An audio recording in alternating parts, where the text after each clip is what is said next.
सिंहपुर गंजन क्रांतिकारियों की वीरभूमि, यहां भय और गुंडा राज नहीं चलेगा। कांग्रेस प्रत्याशी हर्ष यादव ने गांव-गांव किया जनसंपर्क, मतदाताओं से मांगा सहयोग। देवरी विधानसभा से कांग्रेस प्रत्याशी हर्ष यादव ने देवरी विकास खंड के सिंहपुर गंजन क्षेत्र में जनसंपर्क कर ग्रामीणों से कांग्रेस को मतदान करने की अपील की। इस अवसर पर सिंहपुर के साप्ताहिक बाजार में कांग्रेस द्वारा आयोजित सभा में कांग्रेस वक्ताओं ने भाजपा पर गुंडागर्दी और भय फैलाने का आरोप लगाया। सभा को संबोधित करते हुए कांग्रेस प्रत्याशी हर्ष यादव ने कहा कि सिंहपुर गंजन की भूमि वीर भूमि है, जिसमें तानाशाही का पुरजोर विरोध किया है और आजादी की लड़ाई में अपना योगदान दिया है। इस भूमि ने आतंक का विरोध कर अंग्रेजों को खदेड़ दिया है। उन्होंने कहा कि मौजूदा चुनाव कई मायनों में महत्वपूर्ण है। ये क्षेत्र की दशा और दिशा तय करेगा। ये तय करेगा कि आप क्षेत्र को किस तरफ ले जाना चाहते हैं। छल कपट, धनबल, बाहुबल और भ्रष्टाचारियों की फौज है। दूसरी तरफ जनता जनार्दन का आशीर्वाद और कमलनाथ का विश्वास है। कुछ लोग डर और आतंक फैलाकर चुनाव को प्रभावित करने का प्रयास कर रहे हैं, परंतु ये भूमि क्रांतिकारियों की वीर भूमि है। यहाँ डर और आतंक नहीं चलेगा। उन्होंने कहा कि आज पूरे प्रदेश में गांव-गांव गौवंश भटक रहा है, फसलों को नुकसान हो रहा है, सड़कों पर आवागमन प्रभावित हो रहा है, जनधन की हानि हो रही है, परंतु भाजपा के लिए गौमाता सिर्फ वोट का जरिया है। उन्होंने कहा कि भाजपा शासन ने 20 वर्षों तक किसानों का शोषण किया है, उन पर अत्याचार किए हैं, परंतु कांग्रेस सरकार बनने के बाद उन्हें उनके श्रम की सही कीमत दी जाएगी। कमलनाथ का वचन है कि हम किसानों का गेहूं 2600 से 3000 रुपए क्विंटल में खरीदेंगे और धान के लिए 2500 से 3000 रुपए देंगे। उन्होंने कहा कि हम ना तो अत्याचार करना पसंद करते हैं और ना ही अत्याचार सह सकते हैं। यदि कोई हमारी जनता के साथ अत्याचार करेगा तो हम उसका जवाब भी देंगे। कमलनाथ की सरकार में इस प्रदेश को विकास की उम्मीद जागी थी। लोगों को भरोसा था कि प्रदेश की दशा बदलेगी, परंतु प्रदेश के सौदेबाजों ने अपना जनादेश हथिया लिया।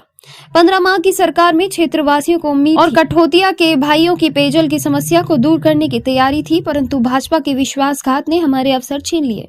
जिस व्यक्ति को पार्टी ने मंडी अध्यक्ष बनाया, जिला सहकारी बैंक का अध्यक्ष बनाया, विधायक बनाया, 3 बार पार्टी का प्रत्याशी बनाया, वो जब पार्टी का नहीं हुआ तो आपका क्या होगा। पार्टी ने संकल्प लिया है कि सरकारी खरीदी 2600 रुपए से लेकर 3000 रुपए तक गेहूं की हम खरीदी करेंगे। साथ ही धान की खरीदी 2500 रुपए क्विंटल से 3000 रुपए क्विंटल के हिसाब से मध्य प्रदेश में कांग्रेस की सरकार बनने पर हम खरीदी करेंगे। पारिवारिक बीमा योजना हम लोग लाने वाले हैं। हर परिवार का 25 लाख रुपए का बीमा मध्य प्रदेश सरकार कराएगी और 25 लाख का बीमा होने के बाद किसी की दुर्घटना में मृत्यु होने पर, परिवार के सदस्य की मृत्यु होने पर 10 लाख रुपए की राशि मध्य प्रदेश परिवार सरकार उस पीड़ित परिवार को देगी। सामाजिक सुरक्षा पेंशन कांग्रेस की सरकार ने पहले 300 से 600 की थी, अब 600 से जस्ट डबल 1200 किया जाएगा।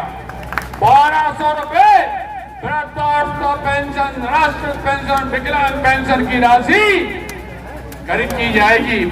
और जो विकलांग भाई हमारे बेसहारा रहते हैं, परेशान होते हैं, उनके लिए तो मध्य प्रदेश में कांग्रेस की सरकार ने खजाना खोल दिया है। उनको 2000 रुपए हर महीने वृद्धावस्था पेंशन कांग्रेस की सरकार देगी।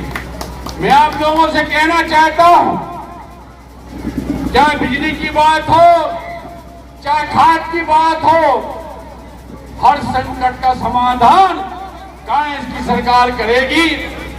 मैं आप सबसे गुजारिश करने आया हूं, प्रार्थना करने आया हूं, एक बार कमलनाथ को सरकार बनाने का मौका दीजिए। हर्ष यादव के माध्यम से आप अपनी विधानसभा से यहां निर्वाचित करके भेजिए।